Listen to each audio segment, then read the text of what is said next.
भन्नुपर्दा सानो अलिकति मात्रै भन्नु सक्छु, किनभने धेरै भन्नु पनि म सक्दिनँ होला। सर्वप्रथम हजुरहरूले मलाई यसरी सम्मान दिनु भएकोमा हृदयबाट धन्यवाद दिन चाहन्छु। म यो बिदाईको क्षण हो, यो बिदाईको क्षण अति नै भावुक क्षण हुन्छ। धेरै बोल्न सकिँदैन।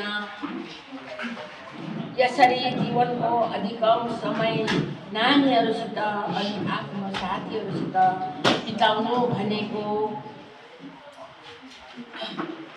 अनि यसरी छुट्टिनु भनेको एउटै परिवारभित्र आजीवन रहेर अन्त्यमा छुट्टिएको जस्तै म महसुस गर्दछु।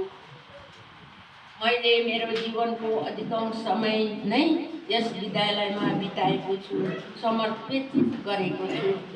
त्यसैले म यस विद्यालयलाई आफ्नो परिवार ठान्छु। मैले मेरो जीवनकालमा भोगेका ती तिता मिठा क्षणहरूलाई म जीवनमा घटेका सुख दुःखको क्षण ठान्छु।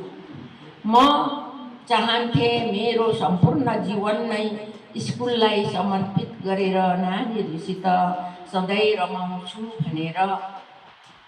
तर मन नथाके पनि शरीर थाक्दो रहेछ, उमेर थाक्दो रहेछ।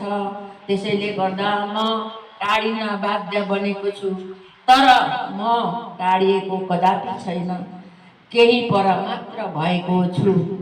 स्कुलप्रतिको माया, नानीहरूप्रतिको स्नेह अनि साथीहरूप्रतिको माया सधैँ मेरो हृदयभित्र रहनेछ। विशेष गरी यतिका वर्षसम्म यसरी सँगै काम गर्दा मेरा यो चुच्चो मुखबाट तिता मिठा शब्दहरू निस्केर साथीहरूको मन दुखाए होला, कतिपय अभद्र व्यवहार पनि गरे होला। त्यसको निम्ति म क्षमा माग्दै हजुरहरूसँग बिदा लिन चाहन्छु।